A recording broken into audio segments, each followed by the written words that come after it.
Bienvenidos y bienvenidas a Sin Fronteras. ¿Quién vive en Nicaragua? Gente que no vende patria. Hoy es miércoles 13 de octubre de 2021.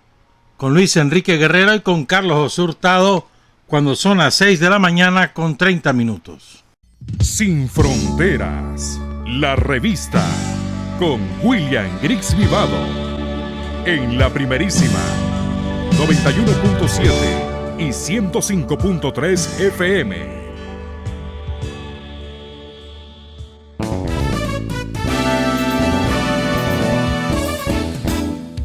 Sin fronteras para decir la verdad. Sin fronteras, trabajar, avanzar, combatir, vencer. Sin fronteras.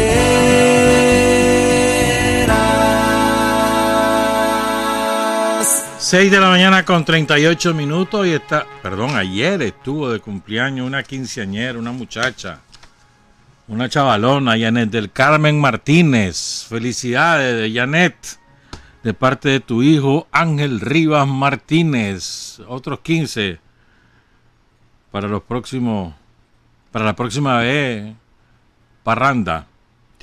Hoy es el aniversario de la ofensiva, del inicio de la ofensiva del Frente Sandinista, con los ataques al cuartel San Carlos y en San Fabián, que luego significó días más tarde en el aniquilamiento de un grupo importante de guardias somocistas. A partir de esta fecha, en 1977, empezó una ofensiva ininterrumpida del Frente Sandinista después de los aciagos momentos que se vivieron, sobre todo en las montañas, después de la caída de Carlos Fonseca y de tantos otros compañeros y compañeras a lo largo de la lucha. El día lunes por la tarde falleció una amiga de muchísimos años, María Elena Valladares Ordóñez, a quien conocimos allá en los años 70, una mujer aguerrida, valiente, trabajadora, dedicada a sus hijos, que supo sacar adelante a sus hijos,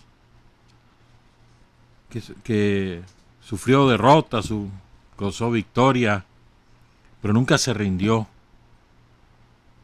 y a quien recuerdo con especial afecto. Nosotros la saludábamos todos sus cumpleaños, los 15 de noviembre. Aunque no nos viéramos, aunque no platicáramos, nos teníamos presente. Y francamente fue un golpe para quienes la conocimos. Saludamos a sus hijos, a Emilio especialmente, Emilio Cuevas Valladares, a su hija que reside en Perú, María Elena, a sus hermanas, a su hermana, especialmente a la Chepita. Ella era hermana de Ana Julia Valladares, que murió hace como 3 años, ¿no? Adquirió una infección allí en el hospital Vivian Pela y en cuestión de 24 horas falleció. Realmente lo lamentamos y nos informaron también del fallecimiento de César Barahona, un militante histórico de muchísimos años. Ya tenía 93 años, padre de los Barahona del lado de Huihuilí, que cayeron en la guerra, como Edwin Randolfo. Muchos de sus hijos siguen trabajando con la revolución. Creo que él fue alcalde también de Huihuilí y Notega. Saludamos a su familia. Me decía el general Larguespada, César Larguespada, Palavicini, general en retiro, me contaba lo siguiente, me parece muy bueno esto. Hablábamos de las milicias, ¿se acuerdan? El día lunes. Dice el general Larguespada, las milicias de San Pedro de Potrero Grande tenían el orgullo que su pueblo, a pesar de estar a la orilla del río fronterizo, nunca fue tomado por la contra. Y ellos, la gente de San Pedro, nunca dejó de trabajar y defenderse. En el pueblo, en aquel tiempo era un caserío, San Pedro, permanecía un puesto de guardafrontera integrado por un oficial y un sargento. ¿Y quiénes defendían el pueblo? Los milicianos. O sea, el pueblo armado. Iba con su fusil al arado, hermano, a trabajar. Y rápidamente, sin celulares, ¿oíste? Sin internet, ni celulares, ni nada que se parecía. Rápidamente mandaban a alguien a avisar, ahí viene la cosa, y todo el mundo se organizaba y a defender el pueblo. Dice que después del ataque a San Francisco del Norte, donde hubo 17 compañeros caídos en la defensa del pueblo, reunieron a la población en San Pedro y le dijeron que había necesidad de evacuar. Y la gente les dijo, ¿y ahí para qué? ¿Para qué si siempre los hemos vergueado? No, hombre, aquí nos quedamos. Y ahí se quedaron, organizados en las milicias populares sandinistas, hicieron los trabajos ingenieros que había que hacer para la defensa circular, para los pozos tiradores, todo eso, ¿verdad? Y defenderse de los ataques con morteros y todas las bestialidades que hacía la guardia, pues. Saludos, dice el general Espada, a sus amigos milicianos que hoy deben andar entre los 70 y hasta los 80 años, pero son baluarte de la defensa de la patria, de la revolución. Gracias a Honduras podemos empezar la vacunación hoy con las embarazadas, ¿oíste? Porque hubo un atraso ahí, no importa, pues. El caso es que Nicaragua le pidió con urgencia al presidente de Honduras y de inmediato nos enviaron 100,000 vacunas Pfizer para iniciar hoy, para no dejar a las embarazadas esperando, sobre todo porque ya estaba el compromiso y había que cumplir con la palabra empeñada. Entonces el presidente Ortega, la vicepresidente Rosario Murillo hicieron unas gestiones con el presidente Juan Orlando Hernández que nos prestó prestaditas. Las 100,000 vacunas van a ser pagadas cuando ya estén las nuestras por aquí y en adecuadas condiciones. Entonces hoy empieza pues hombre, hay una campaña de somocista, es impresionante el odio del somocismo al pueblo de Nicaragua. Es odio. Mira lo que han hecho. La semana pasada, en las redes a las cuales tienen acceso, por ejemplo, los residentes de Chichigalpa, por ejemplo, les dijeron, los somocistas inventaron láminas y demás con sellos oficiales y era mentira, de que la vacunación era el viernes. Entonces la gente hizo fila desde el jueves, cuando la vacunación estaba prevista por el Ministerio de Salud desde hace una semana, que iba a ser el sábado. Pero entonces la gente, en lugar de ir a las fuentes oficiales, y ahí fallamos nosotros, pues, para estar informando permanentemente, ¿no? Y entonces la gente se puso furiosa porque no hubo vacunación el viernes, pero si estaba prevista para el sábado. Pero el somocismo, para sembrar ahí la discordia, para eso son buenos. No para defender la vida de la gente. El somocismo no ha traído una sola vacuna para defender a la vida de la gente. Al contrario, ha torpedeado la entrega de la vacuna. Lo mismo hicieron en Nagarot, igualito, nada más que Nagarot creo que le tocaba el viernes y le dijeron a la gente que era el jueves. Es una barbaridad, es un crimen, mano. Allá presos deberían estar lo que hacen es presos. Eso se llama terrorismo psicológico.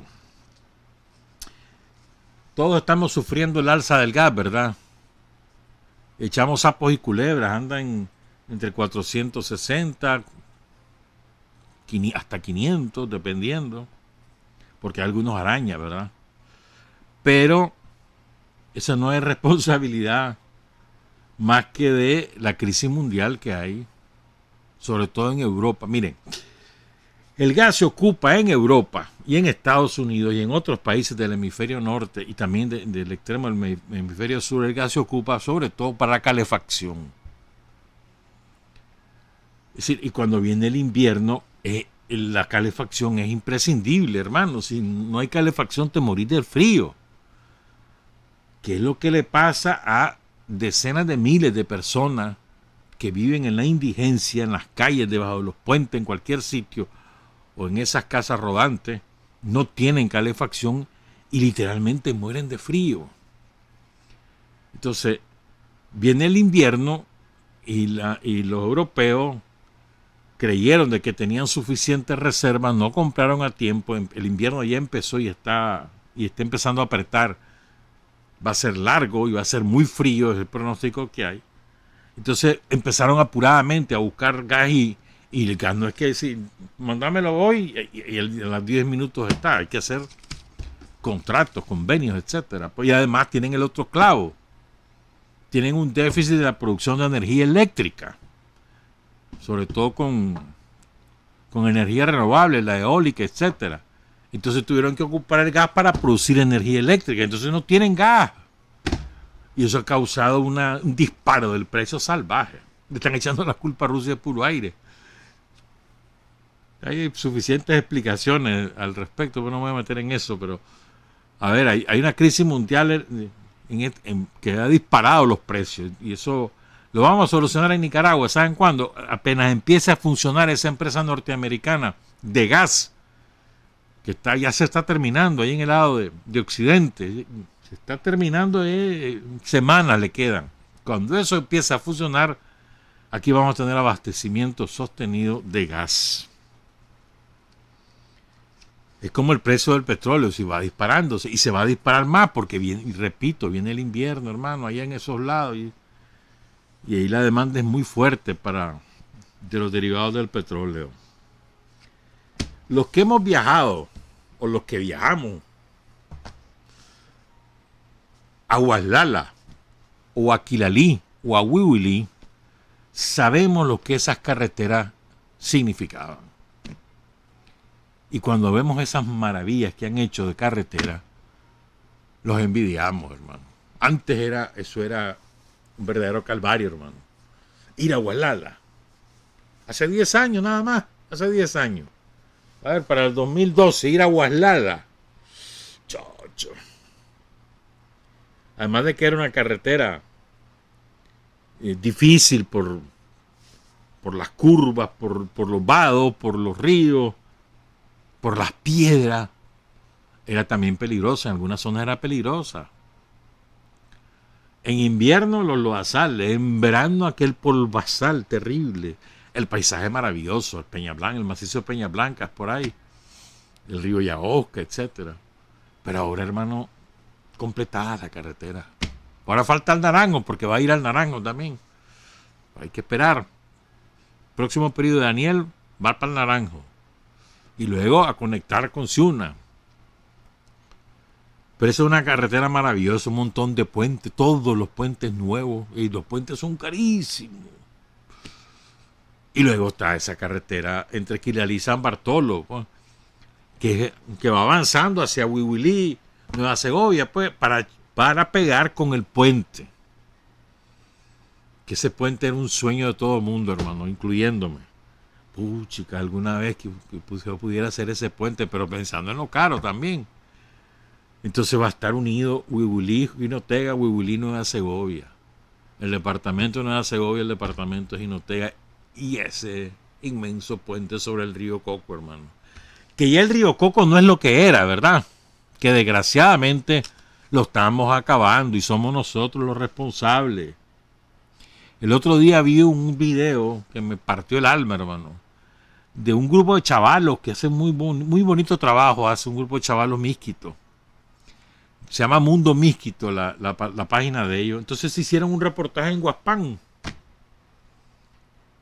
Que es como está de grande ese Huaspán, ¿verdad? Pero bueno, entonces ahí tienen un puerto fluvial, ¿verdad? Entonces dan una panorámica con la cámara sobre el río. Hermano, hay una isla en medio del río de todos los sedimentos de los cuales se ha llenado ese río. Todo el despale. Y ya no está tan ancho como era, pues se nota que ha bajado bastante el caudal del río Coco. Qué desgracia, hermano. Ojalá que lo podamos recuperar. Estamos a tiempo. 6:52. A ver, yo no sé qué es más sorprendente que lo heredero del sanguinario imperio español lo reivindiquen, o que tengamos en nuestra América grupos sociales que reivindican también su origen español, que es más terrible. Porque uno puede entender a los herederos del imperio, porque ellos, como son venidos a menos, son digamos, los parientes pobres de los ricos europeos. Los españoles son vistos por encima del hombro en Europa, pero totalmente. Entonces, ellos se sienten que la única manera que tienen de que los vean importante es reivindicando la barbarie que hicieron en América. ¿Verdad? Uno lo puede entender, ¿va? Pues la clase dominante española que vive de glorias pasadas, glorias entre comillas, ¿verdad? Pero que aquí en América todavía haya gente que reivindique eso, es una desgracia, hermano. Por eso siempre hemos dicho, ¿no? El gran problema que tenemos los pueblos en América, y hablo de América incluyendo a Gringolandia y a Canadá, el gran problema que tenemos es que estamos culturalmente colonizados. Y hay gente que no es de las clases dominantes, y que reivindica el encuentro de cultura. ¿Cuál encuentro? A ver, si América tenía sociedades sumamente avanzadas, muchísimo más avanzadas que cualquier sociedad europea, los mayas, los incas, los aztecas, muchísimo más avanzados. O sea, los europeos eran bárbaros, que solo tenían una experticia, la arma. Después no servían para nada, hediondos, incultos. Lo único que sabían era usar armas. Eso era su gran ventaja, y por eso es que se impusieron en América, ¿no? Pero aquí teníamos, o sea, verdaderas ciudades enormes. Un avance científico salvaje. Aquí se inventó el lenguaje binario mucho antes, 4 o 5 siglos antes que lo inventaran en Occidente. El lenguaje binario. O la astronomía. Aquí se calculaban los periodos anuales con una exactitud que ya le envidiaba a cualquier europeo. Y quién sabe cuántos avances más. O por ejemplo, los acueductos que habían en el Imperio Inca. Eso es una maravilla. Ahí nunca padecían de ni inundaciones ni de abastecimiento de agua. Jamás. Pero eso entre otras millones de cosas de ventaja. Y entonces, ¿cuáles son las dos grandes razones del Imperio Español para justificar su genocidio? La primera es que éramos salvajes. Ese era el argumento, eran salvajes. Y eso se cae por su propio peso. Aun y cuando los ignorantes estos españoles destruyeron todos los archivos científicos que había en las ciudades que conquistaron, que colonizaron, que destruyeron. Los destruyeron. Los quemaron, hacían fogatas con todos los documentos. Y asesinaron a todos los científicos de los pueblos originarios. Los asesinaron. Entonces, el conocimiento que es oro, ¿no? Ese conocimiento de siglos se perdió. Pero el primer argumento era que el pueblo es salvaje. Y el segundo argumento, ¿quién más salvaje que ellos, verdad? Venían de la Inquisición y nos venían a hablar de civilización. Fíjate vos. Que mandaban a quemar en la hoguera a cualquiera que desafiara las concepciones dominantes. Y ellos nos venían a dar clases de civilización. Bueno, y el segundo argumento era que nosotros, los pueblos originarios de América, teníamos muchos dioses. Entonces, éramos paganos, salvajes, paganos. Esos eran dos argumentos para matar, destruir y apropiarse de la riqueza de América. Y ninguno de los dos argumentos son válidos. Ni entonces ni ahora. Y otra cosa que es muy interesante es que, fíjense bien, las clases dominantes del mundo en este momento, los oligopolios, las corporaciones multinacionales, de todas las ramificaciones de los negocios, armas, tráfico de personas, droga, o los negocios tradicionales como la industria, estas clases dominantes, que son las que dominan el mundo, son unos cuantos millones, están recurriendo ahora al concepto racial. Fíjate bien, al concepto racial, de superioridad racial, ¿verdad? Y al concepto, incluso dándole contenido religioso, y al concepto de, ¿cómo te dijera yo?, de dominio por designio divino, para intentar mantener el status quo. O sea, hay desesperación en las clases dominantes y están recurriendo a su historia para mantenerte oprimido. O sea, es el último refugio, creo yo, de las clases dominantes. O sea, por eso ves a individuos tan deleznables como Aznar, tipo que da vergüenza, da asco ese tipo, o como todos los delincuentes que han ocupado presidencia en nombre de la derecha en América, casi todos ellos denunciados por corruptos. Los ves ahora recurriendo al concepto racial, de la superioridad racial. Interesante, ¿no? Entonces aquí vamos a, o sea, es la fundamentación del nazismo, ¿no? Por superioridad, la raza superior, la aria, ¿no?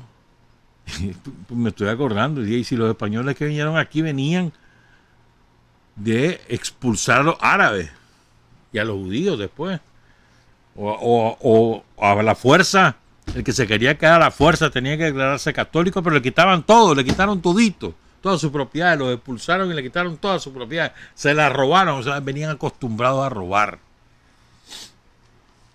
¿No? Se ha escrito mucho de eso, pero quiero leerles una cosita de esto, pues. Fíjense, dice Bartolomé de las Casas, es pequeñito, pero es estremecedor. Bartolomé de las Casas, en la Crónica de la India, cuenta lo de Guatemala. Guatemala es un pueblo sumamente sufrido, hermano. ¿Cómo ha sufrido el pueblo de Guatemala, de verdad? Dice Bartolomé de las Casas, contaba pues que observaba a los soldados españoles que iban chorreando sangre y lodo por todos los poros, desde las cabezas hasta los pies. Y oigan esto, que todos cuantos indios de todo género y edad tomasen a vida, echasen dentro del hoyo. Y así las mujeres preñadas y paridas, y niños y viejos, y cuantos podían tomar, echaban en el hoyo, hasta que los henchían traspasados por las estacas, que era una gran lástima de ver, especialmente las mujeres con niños. Todos los demás mataban a lanzadas y a cuchilladas, echaban a los perros bravos que los despedazaban y comían, y cuando algún señor topaban, por honra, quemábanlo en vivas llamas. Estuvieron en estas carnicerías tan inhumanas cerca de 7 años, desde el año de 24 hasta el año de 30 o 31. Júzguese aquí cuánto sería el número de la gente que consumirían. Yo respeté el español en que está escrito. ¿Qué es lo que cuenta aquí? Que echaban a los indios de todas edades, incluyendo mujeres con sus niños. Algunos los traspasaban, o sea, con estacas, los empalaban, a algunos, a otros a cuchillo, hermano, por la garganta, o con las lanzas, les atravesaban el corazón, y al otro le echaban los perros, como aquí ocurrió allí en León. Le echaban los perros para que los perros los despedazaran y se los comieran. Sobre todo lo hacían con los más bravos, con los rebeldes. Lo echaban a los perros. Y a los jefes los quemaban en la hoguera. En Guatemala, pero eso lo hicieron aquí y lo hicieron en toda América. Entonces, con esto ingreso en otro tema, porque vale la pena recordar referirnos a estas cosas. El gran poder político que aún detenta la jerarquía católica en América y en todos los países donde hay iglesia católica, el gran poder que todavía hoy conservan proviene, en el caso nuestro, incluso de allá también, de Europa, de la invasión a América. Porque recuerden lo que se ha dicho siempre, cruz y espada, ¿no? Pero es que esa cruz no iba exenta de riqueza. La cruz era también para adueñarse la riqueza y ser propietarios de riqueza y de seres humanos. Todos los curas que venían para estos lados se adueñaban de seres humanos, los esclavizaban, estaban a su servicio y además tenían enormes extensiones de tierra. El principal latifundista en Nicaragua, hasta que Zelaya impuso la reforma, era la iglesia católica. Las grandes extensiones de tierra las tenían los curas. Bueno, en aquella época solo había un solo obispo, era la provincia de Nicaragua. Todavía hoy en día, y en Grecia, por ejemplo, en Grecia, el principal terrateniente es la iglesia católica. En Grecia. La iglesia ortodoxa, perdón, la iglesia ortodoxa. Lo que quiero decir es que el poder económico, el poder político y el poder religioso estaban fusionados. Y el uno le servía al otro. Y eso todavía hoy lo sufrimos. Todavía hoy. Y lo sufrimos nosotros los nicaragüenses en carne propia. ¿Saben a qué me estoy refiriendo? Vamos a hablar de eso un poquito. Es decir, los obispos detentaban, en nuestro caso, hasta hace algunos años, poder político porque había una connivencia de case con la burguesía y los terratenientes. Fíjense bien en una cosa. En donde hay una militancia política vehemente, beligerante de la jerarquía católica en América Latina, ¿dónde la hay? En aquellos países donde está en cuestionamiento el sistema capitalista. En el resto de países, los obispos chitón pitillo, y cuando hablan es para favorecer al poder establecido. Cuba, Venezuela y Nicaragua. Está en cuestión el sistema capitalista. Los obispos salen, dicen que son defensores del pueblo, los derechos humanos y la represión y la dictadura. Donde no está en cuestión el sistema, no dicen esta boca es mía. Miren lo que pasa en Chile con los mapuches, o lo que pasa en Ecuador con todas las minorías étnicas, o lo que pasa en el Perú. Pero como no está en cuestión el sistema capitalista, a ellos no les preocupa, no les importa a la gente. Cuando se pone en cuestión el sistema, que entonces se pone en cuestión su poder, entonces saltan. ¿Ya? Ese es el común denominador. Y fíjense, el domingo el Papa Francisco lanzó lo que él denomina la más grande reforma de la historia de la Iglesia Católica. Va a durar 2 años. Dicen que van a ir a consultar a todas las agrupaciones católicas de base para preguntarles qué hacer con su iglesia. Y que después eso va a culminar en un sínodo de obispos. Pongan cuidado. No crean que va a ser democrática, ¿verdad? Van a ir a oír, pero van a decidir ellos. ¿Por qué lo hace Francisco? Porque nunca antes ha estado tan desprestigiada la Iglesia Católica, la jerarquía católica, como en este momento. No solo en Nicaragua, en América, en Europa, en cualquier país con predominancia católica o con mucha fuerza de la religión católica. En Europa es un desprestigio absoluto. En Francia, en Alemania, en Bélgica, en España, en Italia, en Grecia, donde quiera que vos toques y hay iglesia católica, hay un desprestigio total y abandono. No solo de la fe católica, sino de la fe en general. Producto del comportamiento de la iglesia católica, en particular de los abusos cometidos contra niños, contra niñas, contra adolescentes. En el caso de Canadá, contra los pueblos originarios, esos crímenes bárbaros que hubo ahí. Salvajada, ¿verdad?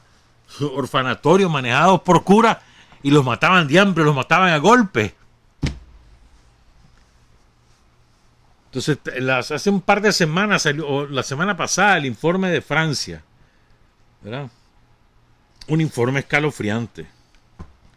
330,000 casos de abuso o violencia sexual contra niños, adolescentes o personas vulnerables en 70 años, entre 1950 y 2020. 330,000 casos documentados. No es invento, es una comisión de católicos, de laicos, pero no había ningún cura ni había ninguna víctima en esa comisión. Pasaron 2 años analizando las denuncias y este es el producto de su trabajo. 330,000 casos. Identificaron a entre 2.900 y 3.200 curas pederastas o religiosos pederastas. La desgracia es que la mayoría de esos ya murieron. De sus víctimas, 216,000 víctimas menores de 16 años, ultrajados por sacerdotes. El resto de las víctimas ultrajados por catequistas, supervisores escolares de colegios católicos o movimientos juveniles católicos. Y dice la Comisión Francesa, dice, a pesar de lo terrible de este número de casos, lo más triste es que son muchos más. En Francia, solo es la iglesia de Francia. 2.500 páginas tiene ese informe y casi 200 son los testimonios de verdad estremecedores de las víctimas. El 80% de los abusos sexuales tuvieron como víctimas a varones, en particular entre 10 y 13 años. El 60% de las víctimas sufren hoy en día problemas psicológicos y afectaciones graves. Y dice ese informe, para que tengan una idea de la profundidad de este problema, y estamos hablando de Francia, que se supone una fortaleza de la Iglesia Católica, con su Virgen de Lourdes y no sé qué y no sé cuánto, y su Catedral de Notre Dame, ¿verdad? Estamos hablando de Francia, no estamos hablando de cualquier otro país. O sea, Francia, España, Italia son digamos los pilares de la jerarquía católica vaticana. Entonces dice esa comisión francesa, se trata de un problema sistémico, es decir, del sistema de la Iglesia Católica, que durante largo tiempo trataron a las víctimas con indiferencia e incluso con crueldad. Muchas cosas se ocultaron y negaron. Solo a partir de 2016 se tomaron medidas. Y los curas, los obispos, los cardenales franceses sabían lo que pasaba y no hacían nada. Hasta en el año 2016 y en el 2018 que se creó la comisión. Hace falta reformar, dice esta comisión de laicos, la educación de los seminaristas, someter a los postulantes a un examen psicológico, poner en discusión el celibato y que el derecho canónico debe reformarse. Y aquí viene otra sorpresa. Este escándalo, ¿verdad? Una cosa terrible. Se ha sacudido los cimientos de la sociedad francesa. No estamos hablando de cualquier sociedad, de la sociedad de Juana de Arco, pues. ¿Verdad? Entonces, está este escándalo, ¿verdad? Entonces viene el viejo el presidente de la conferencia episcopal, un cardenal, Eric de Moulin-Beaufort, quién sabe cómo se pronuncia, y le da una declaración a una radio francesa hablando sobre estas cosas. Entonces le dice el periodista, en medio de la plática están hablando de que muchas veces los niños o los adolescentes, ya cuando superaban la edad, cuando eran más o menos jóvenes o jóvenes adultos, le contaban en confesión a los curas lo que habían vivido o lo que estaban viviendo, y que los curas no hacían nada. Entonces dice el cura el obispo: el secreto de confesión es más fuerte que las leyes. Imagínate vos. Y el secreto de confesión es un invento de la Iglesia Católica. ¿Y para qué lo inventaron? Para tener el poder de la información. Por eso lo inventaron. Es un invento. Vaya, por el siglo VIII, por ahí. Es un invento. Para eso, para tener información. Entonces, en la medida, decía, mira, vos me lo vas a contar y de aquí no va a salir. Yo te lo voy a guardar el secreto porque Dios me dijo que yo guarde tu secreto y no se lo voy a decir a nadie. Mentira, lo convertían entre ellos, que eran el poder político y el poder económico, y con eso tenían ventaja sobre los que con quienes competían por determinadas cosas. Que si fulano se acostaba con la sutana, que si el hijo de tal no era de tal, sino de tal, que si mató a tal o no mató, todo eso era información. Entonces, según este cura, ese secreto de confesión es superior a las leyes. O sea, que está diciendo los curas están por encima de la ley. ¿Ah? Entonces lo mandó a llamar el ministro del Interior a su despacho.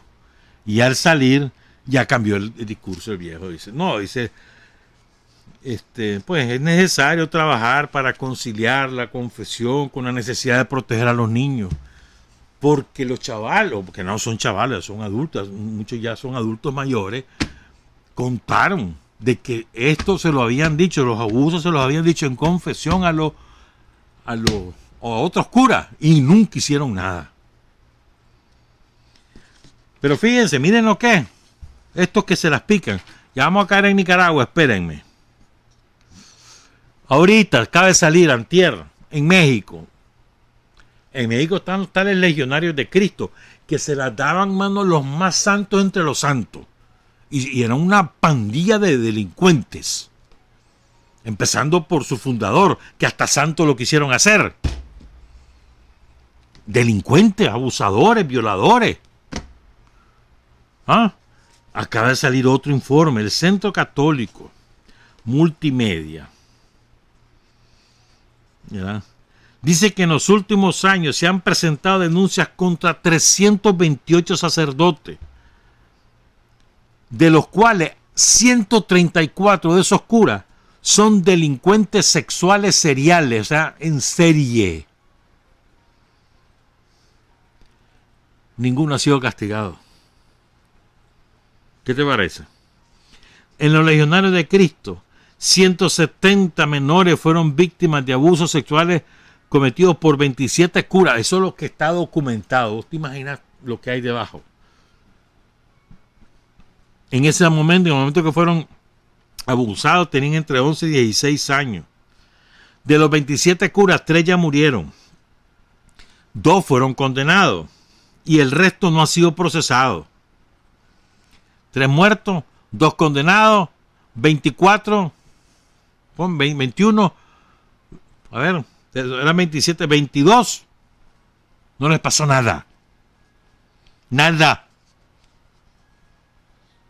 En Irlanda, lo que pasó en Irlanda, eso es otra cosa horrible, hay películas sobre eso, además, ¿verdad? Donde en Irlanda hubo una gran hambruna ya a principios del siglo XIX y la gente tuvo que salir huyendo, por eso la gran inmigración hacia Estados Unidos. Hay una hambruna, entonces quedaron miles de niños huérfanos que los agarraron estos curas y les hicieron chanchada. Dice, habían hogares para madres y bebés, las madres solteras. Encontraron en esos hogares 802 cadáveres de bebés y niños, manejados por curas y monjas. En Alemania, 3.677 víctimas documentadas. 1.670 curas delincuentes. En Alemania. Pero en América Latina, hermano. En Chile, lo de Chile chorrea sangre, hermano, lo de Chile. Y además, fíjense que Chile es el retrato del casamiento de jerarquía católica con clase dominante, lo que hicieron con Pinochet, o Argentina, lo que hicieron con la dictadura de Videla y las otras dictaduras militares. O sea, la jerarquía sirviendo de sustento ideológico y hasta militar de las dictaduras. O sea, los cardenales, los obispos de Chile bendecían a Pinochet y a los asesinos y condenaban a todos los perseguidos políticos. Lo mismo pasó en Argentina. En Argentina los capellanes participaron de crímenes, participaron ellos, o de los secuestros de los niños, y llegaban, echaban presa una embarazada que era el militante o no era militante, lo que fuera, esperaban que pariera y los curas se encargaban de ver a quién le regalaban el niño, a quién se lo vendían. Los curas, los capellanes. Aquí en Nicaragua lo mismo pasó en La Guardia. Los capellanes bendecían las masacres de los somocistas. Había capellanes. Donaldo Núñez, me acuerdo, fue uno de los capellanes, Monseñor Donaldo Núñez. Así es. Entonces, aquí en Nicaragua, la jerarquía católica estaba acostumbrada con Somoza a mandar. Por eso es que le dolió, mano, que Rigoberto tomara justicia en nombre del pueblo. Y lo entierran con honores de príncipe de la iglesia, otorgado por el Papa.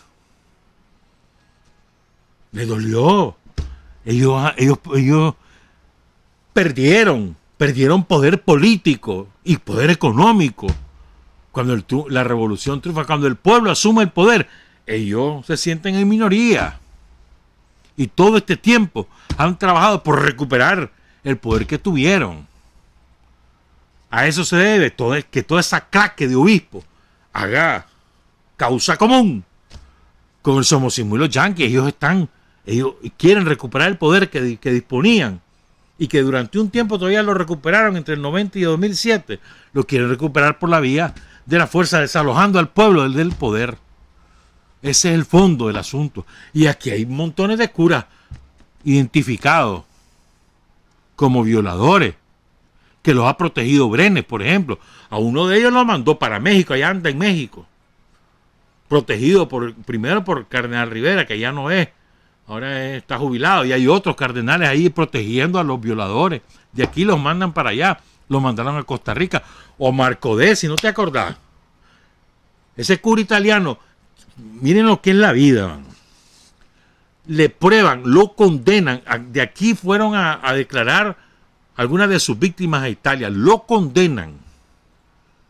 Y todavía sí, hubo gente aquí en Nicaragua que lo defendió como un famoso tranquero, cantante.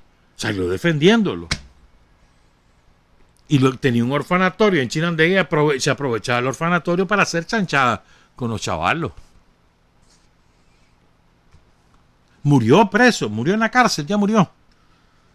Pero aquí en Nicaragua, y hay uno ahí que vive en Miami ahora. Ese tiene un rosario, hermano, que no es jugando, ¿viste? O curas casados. ¿Cuántas curas casados no, pues?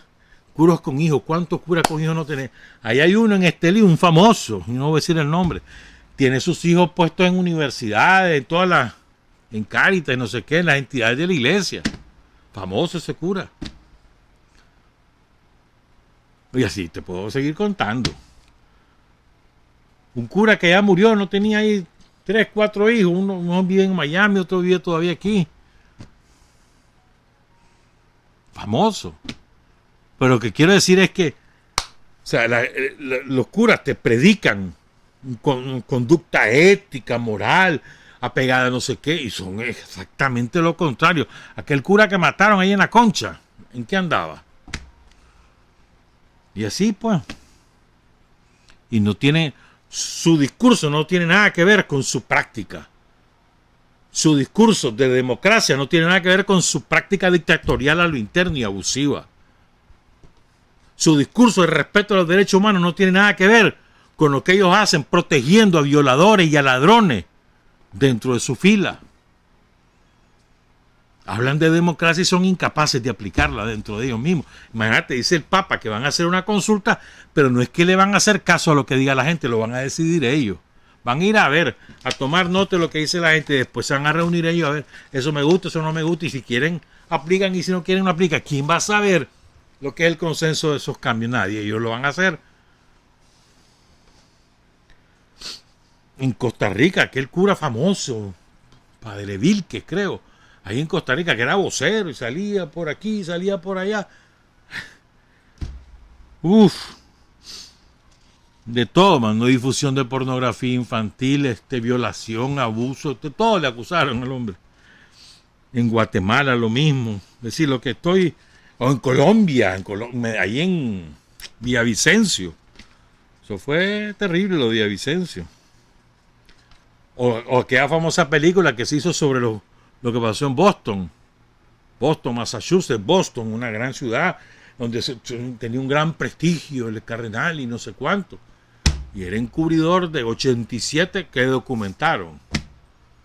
Curas violadores, que sabía que era violador, entonces lo quitaba en la parroquia y lo mandaba a otro, lo mandaba a un colegio, lo mandaba aquí, y seguían haciendo la suya. Esa es la Iglesia Católica. ¿De dónde viene ese poder? De haber apadrinado los crímenes contra los pueblos originarios desde que invadieron América los ingleses, los españoles, los portugueses, los holandeses, que anduvieron, los franceses que anduvieron por todas estas tierras, y los curas acompañando esos abusos. Los premiaron, poder político, poder económico, y quieren seguir en las mismas. No hay manera, hermano. Una pausa, 7:24.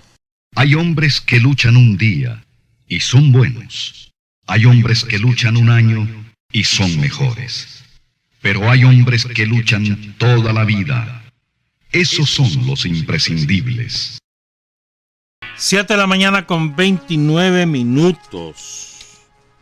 Lástima que no se va a poder desarrollar este tema, pero vean, compañeros o compañeras, hay que tener cuidado cuando uno opina sobre una persona que se suicidó por depresión. La depresión es una grave afección, una enfermedad mental.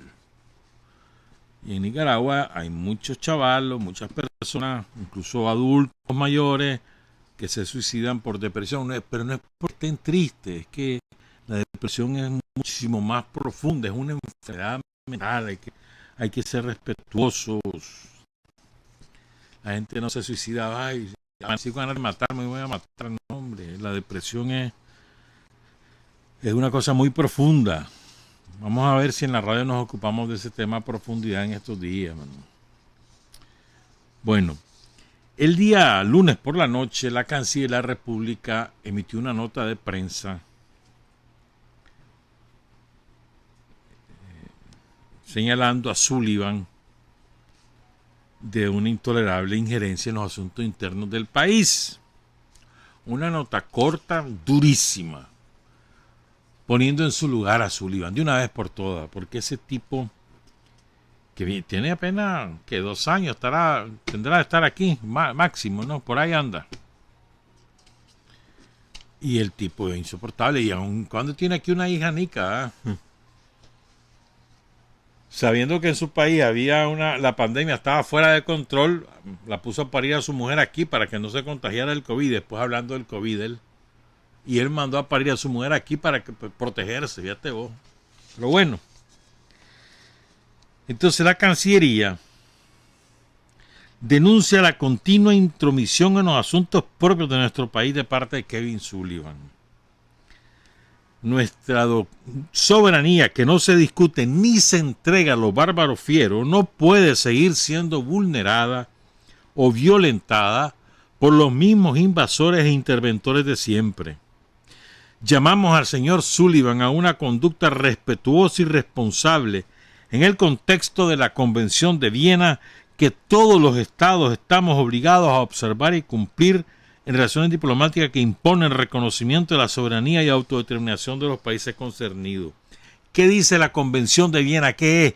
La Convención de Viena es un tratado negociado en la época de la Guerra Fría, a los 15 años, algo así, del fin de la Segunda Guerra Mundial, que rige las relaciones diplomáticas de todos los países. Te estoy hablando hace 60 años de eso. Sí. Se firmó el 18 de abril del 61 y entró en vigor el 24 de abril de 1964. ¿Qué dice?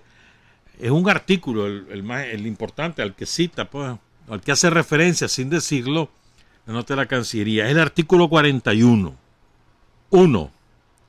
Sin perjuicio de sus privilegios e inmunidades, todas las personas que gocen de esos privilegios e inmunidades deberán respetar las leyes y reglamentos del Estado receptor.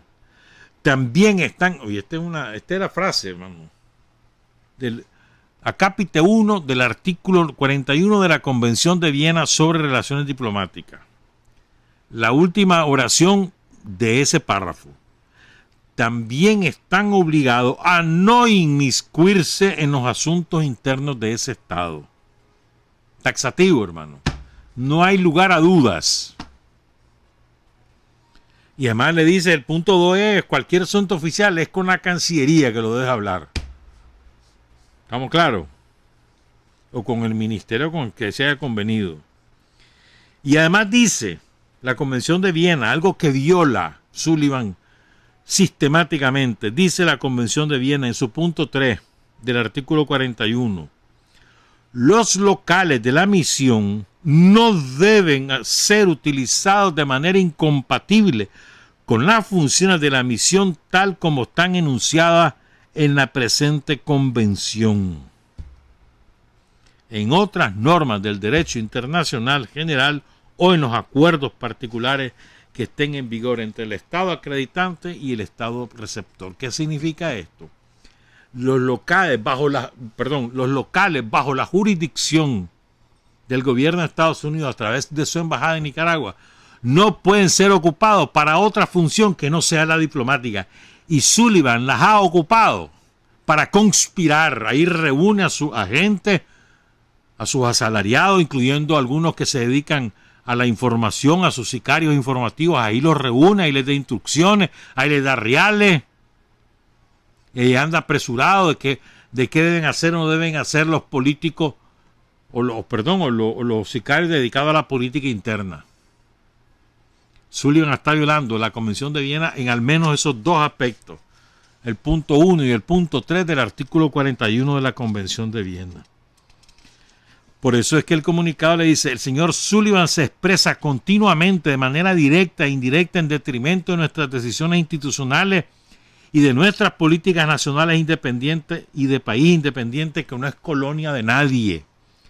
El señor Sullivan pretende desconocer nuestra legitimidad como Estado en esta Nicaragua donde vivimos en libertad, paz y democracia gracias a la valentía de nuestro pueblo y de acuerdo a los principios y normas de nuestra Constitución. Exigimos al señor Sullivan que cese sus ataques encubiertos, sus hipócritas salutaciones, disfrazados de una cortesía diplomática que abandonó hace tiempo y que más bien ha sido y es ejemplo de la continua, perversa, detestable injerencia invasora de los Estados Unidos en nuestra Nicaragua, tantas intervenciones abusivas y criminales que hemos denunciado y seguiremos denunciando. Vivimos otra etapa, nuevos tiempos de reivindicación de la decencia, la honra y el decoro nacional que defendemos con hidalguía. En esta patria libre de nuestros gloriosos generales Benjamín Celedón y Augusto C. Sandino. Absténgase, señor Sullivan, de seguir violentando nuestra concordia nacional y renuncia a querer imponer su vulgar, rastrera, aberrante, insolente, innoble, abominable y decadente política yanqui que declaramos una vez más nada grata para los nicaragüenses. O sea, Sullivan está a un pasito de que le peguen la patada en ya sabes dónde y que lo manden de regreso a su país. A esto son las 7:37. Hemos estado abordando en los últimos programas sistemáticamente las elecciones de 1932. Perdón, de 1928. Después del golpe de Estado de Emiliano Chamorro, después ponen a Adolfo Díaz, después vienen los Yankees, el pacto del Espino Negro, todo lo que hemos contado. Y cómo los Yankees se encargan de decidir quién podía ser candidato, quién no, qué partido iba a ganar, cuál no, cómo iban a hacer el padrón, cómo abultó el padrón, después cómo inventó los votos, etcétera. Pero ahora quiero leerle lo que Sandino dice de aquel momento. El general Sandino escribió una carta abierta dirigida al nuevo presidente de Estados Unidos. Había asumido un par de meses antes, Herbert Clark Hoover. Se la manda, o la escribe, la publica Sandino el 6 de marzo de 1929. Ya tiene Moncada poco más de 2 meses de estar asignado por Estados Unidos como presidente de Nicaragua. ¿Verdad? Entonces Sandino le manda esta carta a Hoover. Señor, repito, 6 de marzo de 1929. Señor, tengo a bien manifestarle que hemos logrado, mediante el esfuerzo de nuestros soldados, poner fuera de combate al exmandatario norteamericano Calvin Coolidge y al secretario de Estado Frank B. Kellogg. Es el par de insolentes que mandaron descaradamente a asesinar a mi patria, desolando nuestros campos con el incendio, violando a nuestras mujeres y pretendiendo arrebatarnos nuestros sagrados derechos a la libertad. Nuestro ejército libertador está, como siempre, firme y vencedor, y a la expectativa de la orientación que usted dé a la macabra y subterránea política que Coolidge y Kellogg dejaron pendiente en Nicaragua, haciendo del conocimiento de usted, Herbert Clark Hoover, que estamos dispuestos a castigar implacablemente todo abuso de los Estados Unidos de Norteamérica en los asuntos de nuestra nación.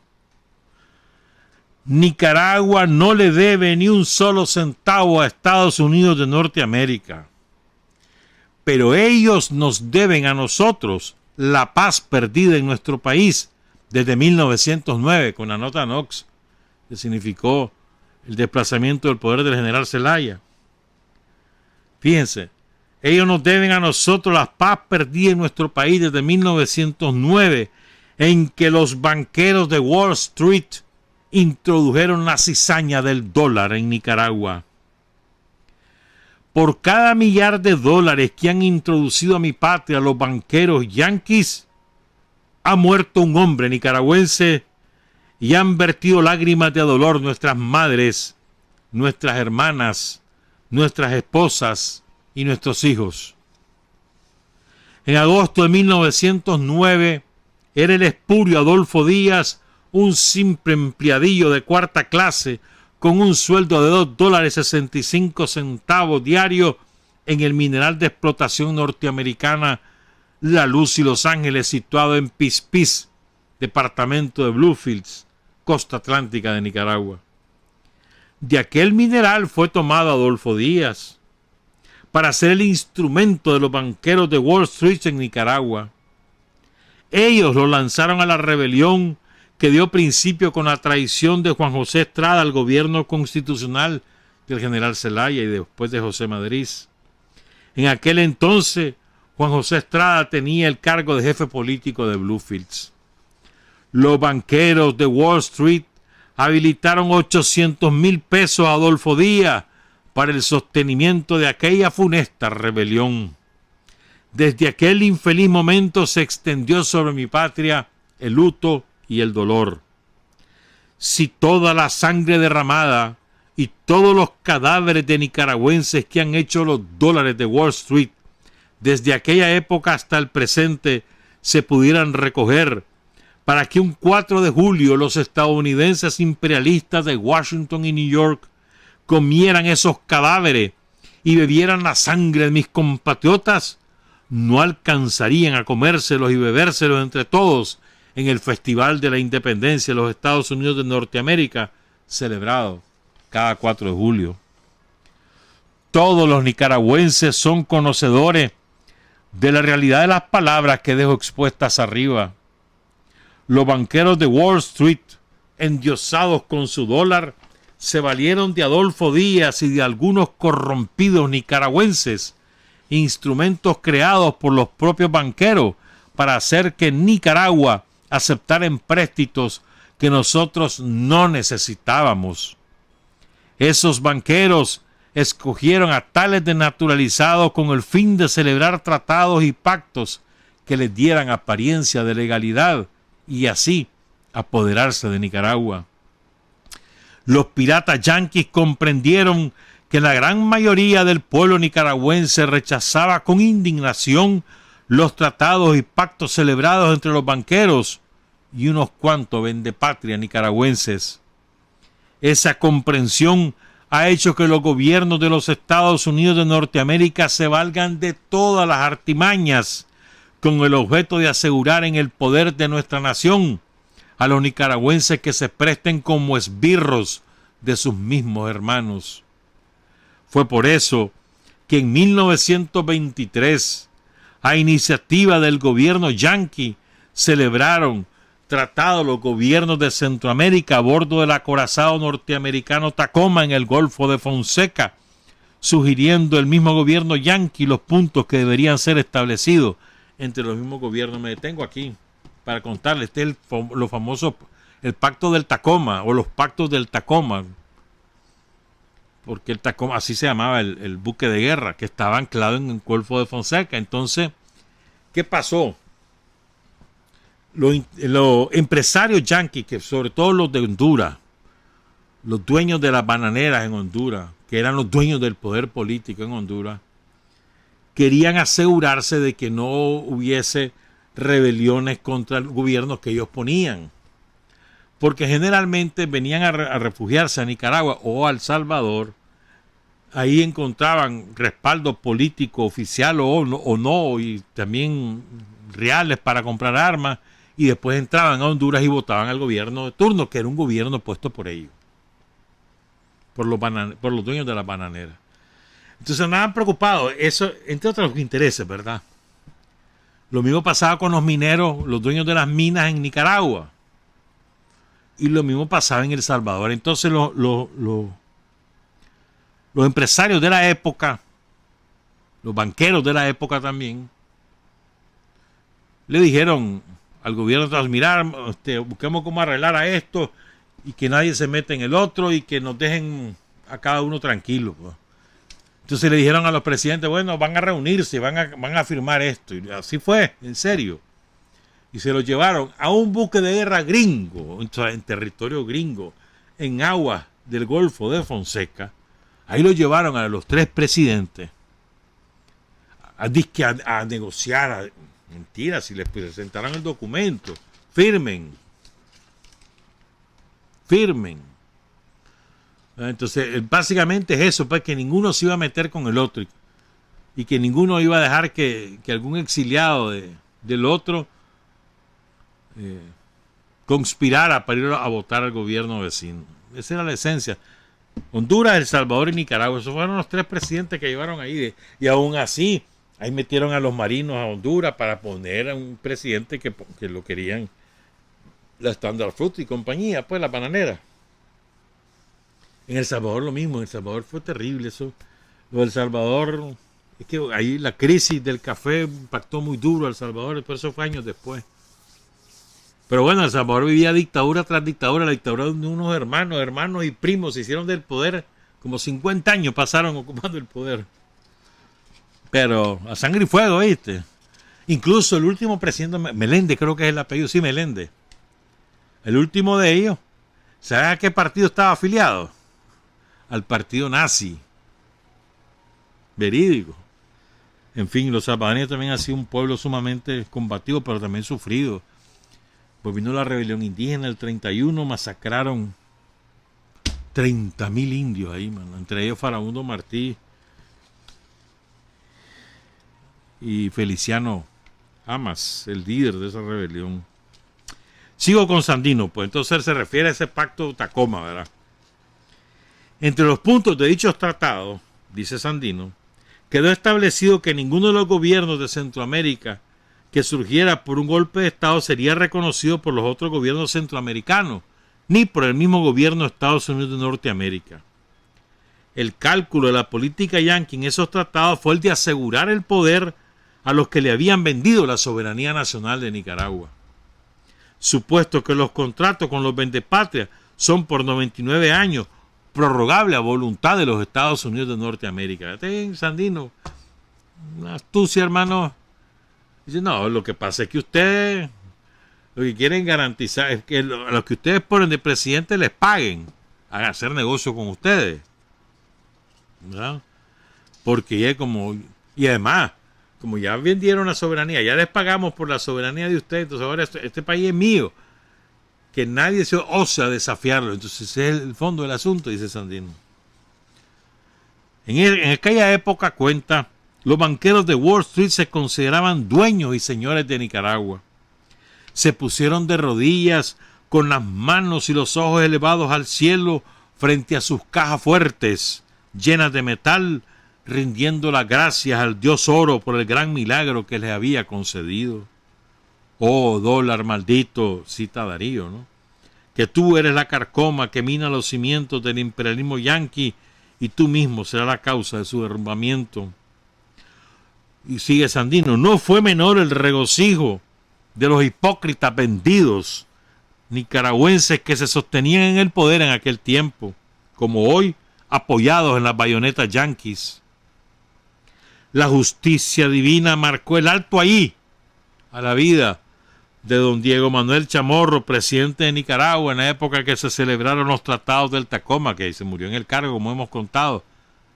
Ya era mayor, pero además sufría las consecuencias del alcoholismo.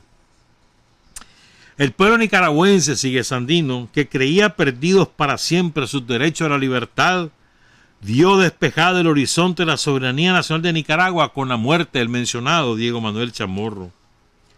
Asumió la presidencia el ciudadano Bartolomé Martínez y apoyó una elección justa y honrada por la cual resultaron electos presidente y vicepresidente, respectivamente, los señores Carlos Solórzano y doctor Juan Bautista Sacasa, quienes tomaron posesión de los cargos que les confiaba el pueblo nicaragüense.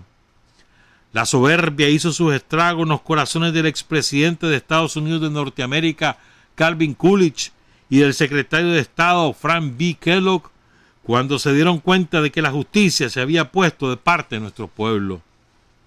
La mala intención agitó la conciencia de Adolfo Díaz, Emiliano Chamorro y sus secuaces en la noche del 25 de octubre de 1925, dieron el famoso lomazo, ya bien conocido por el mundo civilizado. Exigieron a don Carlos que renunciara a la presidencia de la República y lo declararon loco. Al doctor Sacasa le desconocieron la legalidad de su vicepresidencia, lo persiguieron y emigró. Chamorro se hizo presidente de Nicaragua. Estados Unidos de Norteamérica, aparentando moralidad política ante el mundo civilizado, no reconoció a Chamorro, pero en cambio reconoció a su cómplice, Adolfo Díaz. Todo esto, no dudamos, fue obra de Coolidge y Kellogg por mandato de Wall Street. Mr. Hoover, dice Sandino, si usted tiene ojos para mirar, mire. Si tiene oídos para oír, oiga. Le tiene cuenta, sino a usted, al pueblo que representa, le conviene, pues.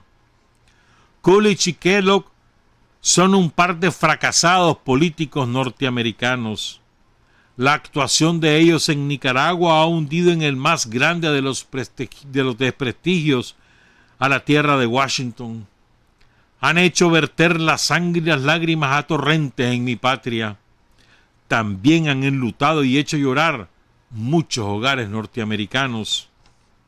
Con un poco de inteligencia de tales individuos, no hubiera sucedido nada de eso. Estados Unidos de Norteamérica continuaría llevando enmascarados el desarrollo de su política. Hoy se encuentra la democracia de Estados Unidos de Norteamérica al borde de un abismo y usted puede contenerla o empujarla. La actuación de su gobierno en estos momentos es de vida o muerte para su país.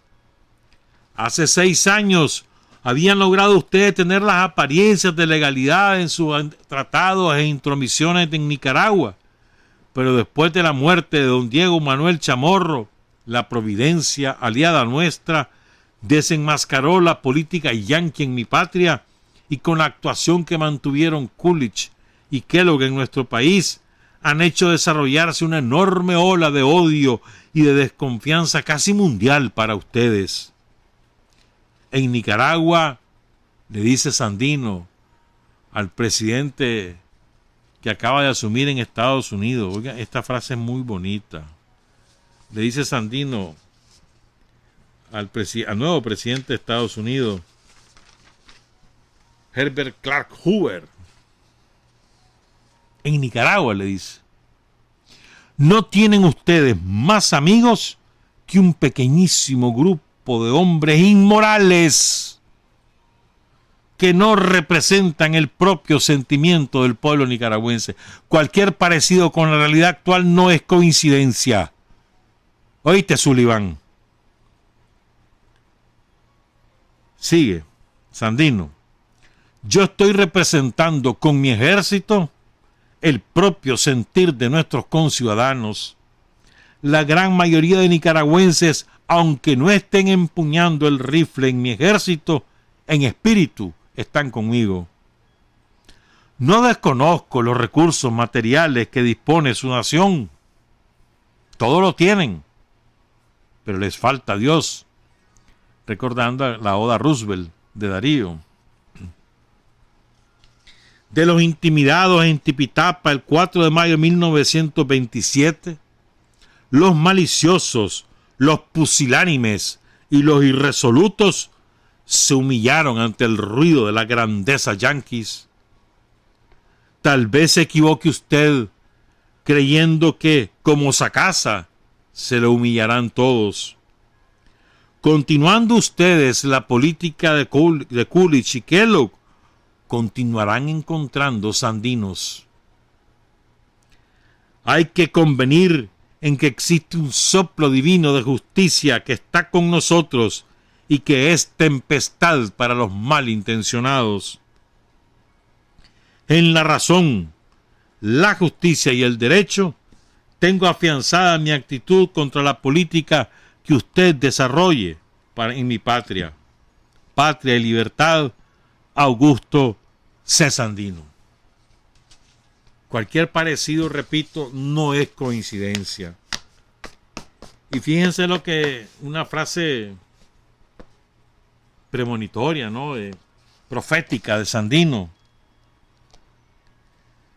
Si ustedes continúan la política de Coolidge y de Kellogg, le dice Sandino, continuarán encontrando sandinos.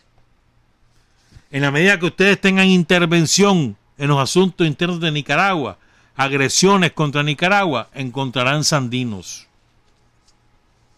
Lo dijo el general, lo dijo en marzo de 1929, 6 de marzo, y sigue vigente. Siguen metiéndose con Nicaragua. Sandino habrá todos los días del mundo, y no uno, millones de sandinos, como ocurre ahora. Pero no aprenden la lección los yanquis, ¿verdad?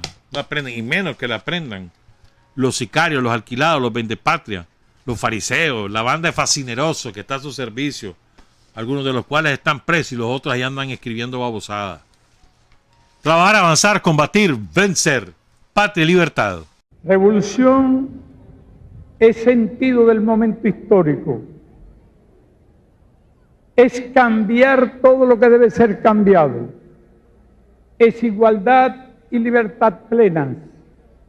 Es ser tratado y tratar a los demás como seres humanos. Es emanciparnos por nosotros mismos y con nuestros propios esfuerzos. Es desafiar poderosas fuerzas dominantes dentro y fuera del ámbito social y nacional. Es defender valores en los que se cree al precio de cualquier sacrificio. es modestia, desinterés, altruismo, solidaridad y heroísmo. Es no mentir jamás ni violar principios éticos. Es convicción profunda de que no existe fuerza en el mundo capaz de aplastar la fuerza de la verdad y las ideas. Revolución es unidad, es independencia, es luchar por nuestro sueño de justicia para Cuba y para el mundo, que es la base de nuestro patriotismo, nuestro socialismo y nuestro internacionalismo.